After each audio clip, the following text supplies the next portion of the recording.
is the all-new VW Golf, but you probably already knew it because the Golf is the king of hatchbacks in Singapore.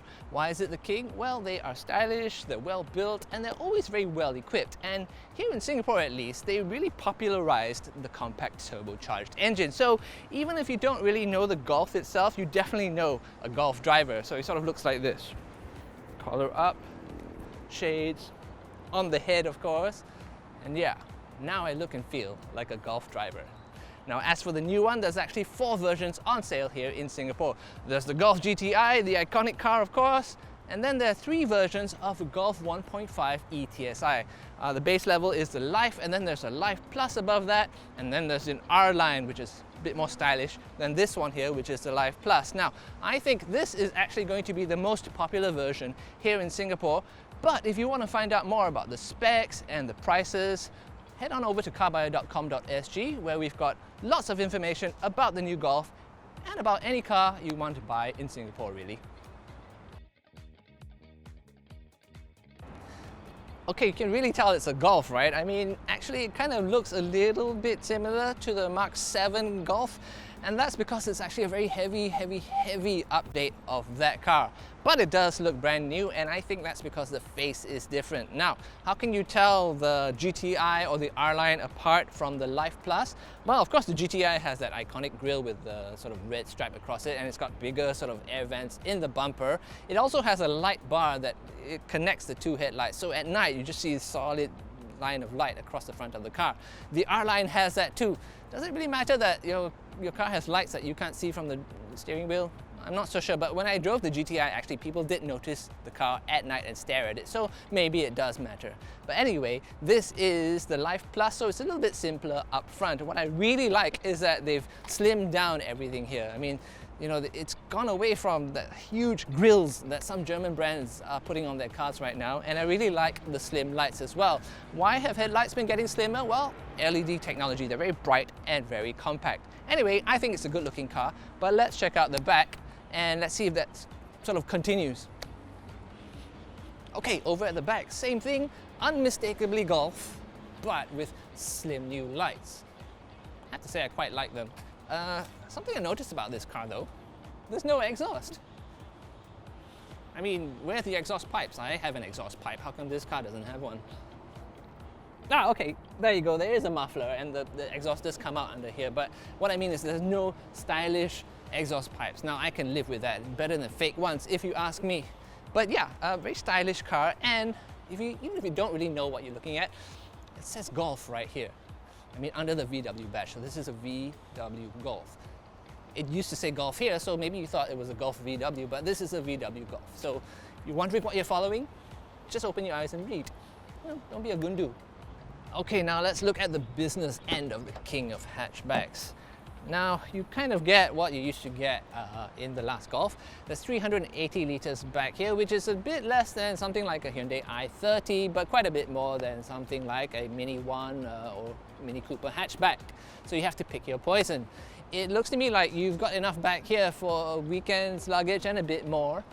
Certainly a week's groceries, and if you've got a shopaholic spouse, well, anyway, if you do need more space, there's the usual hatchback trick. You can sort of reach past, flip these down. It's not too tricky to do actually. It would have been nice to have some handles to do that with, but as I say, it's fairly straightforward. What I do like actually are these hooks here on the side for your grocery bags so your apples don't end up all over the place. Oh, and there is a 12-volt outlet here as well. So I think that's going to come in handy if you ever need to pump your tires up by the side of the road. Something I do like is underfloor storage. So if I lift this up, it's held in place by these ears here, and you have quite a bit more extra storage there. Ah, and someone left a magnifying glass for me. It doesn't really work, so no, just look at how wide that opens, nearly 90 degrees. That's handy. Let me just get these out of the way. Oh, you know what? I really like that you don't have to be Schwarzenegger to do that. She one-armed baby. Now, getting into the car, actually quite a breeze. I think that's because the door does open quite wide, And I'm actually sitting behind myself here because this is how the seat would be if I were driving, and not too bad in terms of knee room and pretty much on the bubble in terms of under thigh support, but pretty good considering this is a hatchback. Now this version of the Golf is that much longer in the wheelbase than the version before, and maybe this is the result. I've got space for my feet to go under here as well, so I'm actually fairly comfortable. But let me check out the middle of the car, the worst seat in the house. And you know, there's quite a large tunnel here. I don't know what for because it's a front wheel drive car, and it does, you know, kind of oblige me to spread my legs for the air conditioning. I didn't want children anyway, so that's okay. And I think my feet would end up kind of annoying the two people next to me. We're gonna find out what it's like when there's two other grown adults next to me, but I think in terms of shoulder room, it's gonna be a bit tight. But you know what, in terms of headroom, it's actually not too bad. But let's see what else we have here. I'll pull this down and, aha, cup holders. Of course, everyone has to have cup holders, right? Well, let's test them out here. Okay. So obviously they could be a bit deeper, but if you have a bottle of water like this, I suggest you use the door bins. Plenty of room for that there. What else do we have? A couple of USB-C charging ports. Very important in this day and age. And something I quite like are these new pockets here. I think they're for the mobile phone. Let's see. Okay, I have got a smallish one. I don't have insecurities about size. And that does fit quite nicely there. It's quite a nice feature to have, but I have one problem with this.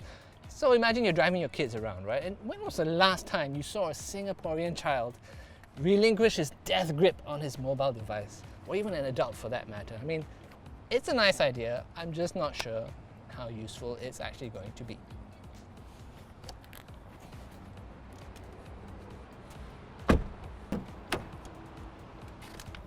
Classic Golf, but this is the Life Plus and no leather seats. I mean, I'm okay with that, but Singaporeans love leather seats. Volkswagen, really? No leather seats? Never mind, let's check it out anyway. Actually, I have to say, this is the Life Plus, which is supposed to have a fair amount of equipment, but let's have a look at the cabin itself. I have to say, I'm surprised that there's no space for your sunglasses. I mean, this is a Golf. Maybe they figure that, you know, this is where Golf drivers keep their sunglasses. Okay, so now I'm good. It does look like, okay, it's supposed to be very digital, right? So they really wiped the dashboard clear of buttons. I have one knob here, another knob there. I have to say, I mean, this is right-hand drive country, so this volume knob for the stereo should be over here. Come on, VW. I mean, we matter too, right? Singapore's important too, right? Something I have noticed though is that the quality of the cabin seems to have gone down. I mean, this area here is quite nice. I could play with that all day. This is quite nice, but everything below here, you're starting to get some really hard, scratchy plastics. I don't like that at all. And oh, okay, you've got a nice net here, but have a look at the glove box. I mean, that's not lined at all. So if you put something in there, it's just gonna like sort of make all kinds of noise when you drive around corners. Okay, well, let's see what we have around this area. Okay, you've got quite a deep box considering there are rear aircon vents, and it's a bit flimsy around here now. I mean, do you remember the last Golf? It had a nice sliding tray and looked really classy. This is an ashtray. Oh, got some money in there for me. Oh, okay, it's not money. It is a bottle opener. Do you remember the last Golf, or since the Mark V Golf, they had a nice bottle opener that was sort of here, and you know, it was a nice full-length item. This one doesn't quite cut it, and you know, I'm not sure if this is where it's supposed to go, but okay, so not liking the downgrade in quality so far, but I think a lot of that is to pay for all this digitalization. So let's see what this is like. I think it's time to fire up the car, have a closer look at all these screens in front of me. Okay, I have a question for you. Are you a digital kind of guy, or are you an analog kind of guy?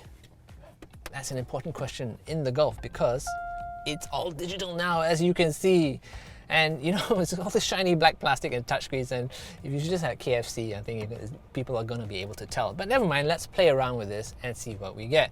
So I'm going to switch this on, and okay, you know that look your parents get when you ask them to do something on their phones or with their computers, and they're like, they panic for a second? That's kind of how I feel sometimes when I jump into a modern car. But I like what I see. I mean, everything looks quite sort of phone-like, you know, it's like little tiles and look like micro apps. So let's push one and see what we get. Okay, and then you go out to the home screen this way. The graphics look nice and crisp, I have to say. And yeah, I guess I could get used to that. Oh, did you see that? It's just a little bit laggy. Yeah, and it just feels like, okay, maybe the rendering, you know, could use a bit more digital horsepower. But never mind, let's look at these tricky displays here. Now, you know, all the Golfs have them now, and obviously because it's digital, you've got something to show off to your friends. Like you can customize the view. You can have round dials, or you can have this sort of square thingy. Now it's telling me to put the car in gear, so I'll do that. Okay, and obviously you can customize this bit here. Like, I don't want to know the oil temperature. What do I want to know that for? Okay, so let's choose something else. Average speed. Now the police might see that, so I'm going to choose like consumption. Okay, yeah. Same thing on the left over here. That was the data. So maybe show me the speed or something. Yeah, so I know I'm at 0. And just double check, I'm at 0 here. I think if you have the round dials, you can also customize the middle bit here. So you can tell your speed, the time and date, and okay, driving data, stuff like that. So, okay, pretty straightforward to use, and I guess nice to look at. In terms of using this though, okay, so there's these sort of touch sensitive panels here. They're not actual buttons, so it's just one big panel and it sensors for your fingers. And I guess the most important functions are out here. So let's say we want to do something like turn down or turn up the aircon. What would you do? You'd have to press Klima, and then you come to this screen and you could do it that way. Or if you want to change the temperature, it's this and that. So a couple of steps and a menu to look at. I'm not sure if this is progress really. I miss when you could just turn a knob or jab a button. But anyway, this is, I guess, the future. But never mind this, I want to show you 3 things I really like about the new VW Golf. Okay, first thing I really like, driving position. Golfs are always very easy to get along with. Now, this one doesn't have powered seats, but honestly, finding the perfect distance from the footwell, seat height, very easily adjusted. I tend to like it low, but lots of space, easy to see out of the car, and that applies to the back window as well. And the steering wheel sort of moves up and down, in and out. Now, okay, if you have to share the car, too bad. But if you're in a position to sort of set and forget, you're gonna kind of feel comfortable behind the wheel each and every time. This button over here, which changes the background light. Now, lots of cars have background lights, but you can actually customize these. I'm gonna show you, like, press that and you get a euphoric red, woo, and then something called desire. Now I'm full of desire. And I don't know why this is called eternity, but come on, everything changes. So you can have a car that kind of changes according to your tastes, or if you press auto, it actually aligns itself with the driving mode of the car. So if you're in the sporty driving mode, try and guess what color comes out. That's right, racy red. Eco, oh, okay, it's blue. I would have guessed green, but okay, whatever, it still looks nice. And if you don't like any of these, well, what you can do is, I'm going to go back to this screen here. Oh, a bit of lag again. I'm going to go back to the background lighting screen here, and you can have it sort of custom. So say goodbye to this pus yellow that someone had before, and okay, you can see that there are different zones. So if you want to adjust, so the top, middle, and bottom zone, you can have 2 colors to choose from. But let's see how we can get this a bit more to sort of my taste. Yeah, lavender on top, and let's do sort of orange in the middle. No, not clashing enough, I don't think. Okay, what color is this? I don't know, aquamarine. Yeah, so now we are in Paris Hilton's Golf. Kind of neat. Right, the third thing I really like about this car is, I bet you're gonna say, wireless charging pad. I do like wireless charging, it is useful, but lots of cars have that. What I find fascinating about the Golf is this area here, and just look at how neat it is in terms of design. It's symmetrical and it looks so tidy, and you've got this sort of little shift by wire knob here, and it makes you wonder, like, why do other cars need that big like knob for you to pull and push when this will do? Looks good, feels good, and check this out. So here's the key. It's got a little niche and it fits perfectly here. It doesn't move about, rattle about, or anything.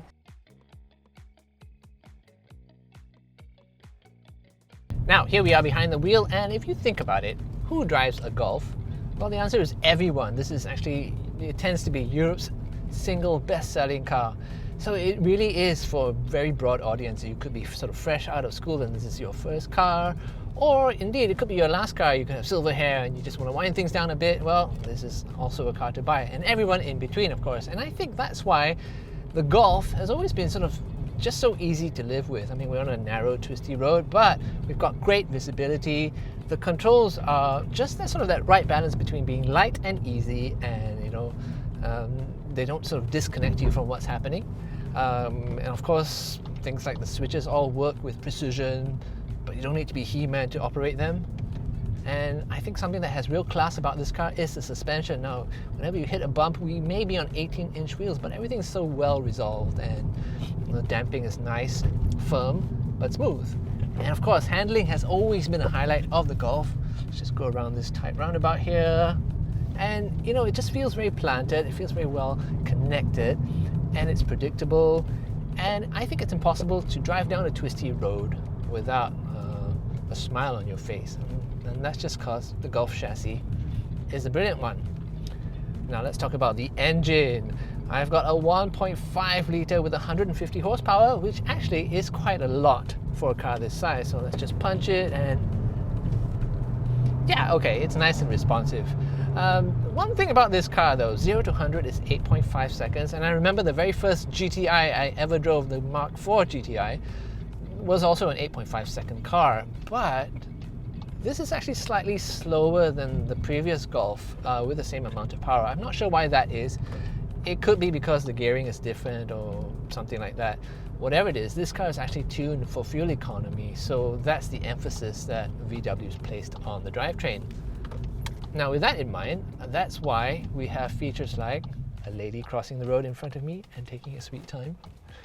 And notice when I stopped for her, the engine shut down. And of course, when I was ready to go again, it turned itself back on, and it did so very smoothly. Now that is the mild hybrid electric system at work. There is a 48 volt system here with a starter generator, and it's actually what helps this car actually sneak in under a certain fuel consumption level and get it a pollution tax rebate. Another feature it allows is when I'm sort of off the gas and cruising along, there's a coasting mode, and the engine has actually fully cut off. So I'm just freewheeling like on a bicycle really, and when I back on the brakes or back on the gas, the engine switches back on, and you just don't feel it happening. So it all works sort of automatically for you, and it's all easy to use, easy to live with, and of course, easy to park. Okay, so what do I think of this car? Well, it is the Golf as you know it, so it's still nice to drive, still full of features, except it's much more economical now, and it is very, very digital inside. Would I recommend this car? Well, I think the first thing to do would be to choose the body shape that you want. If you're a bit more conventional and you still want a sedan, good on you. For this money, there are quite a lot of cars to choose from. I would consider something like a Mazda 6, or check out the new Skoda Octavia. I know, strictly speaking, it's not a sedan, it's a 5-door liftback, but it is very sedan-like, and it is worth checking out. As for SUVs, well, there's 100 million SUVs on the market right now, so you can go to carbuyer.com.sg and you'll be able to find one that suits your needs in 5 minutes or less. If what you really want is a hatchback, and there are lots of reasons to drive a hatchback, then I think the Golf is still king. But let me know what you think. Leave a comment and tell us what you feel when you see the Golf. Don't say anything about my mother, and I look forward to reading each and every one. See you next time.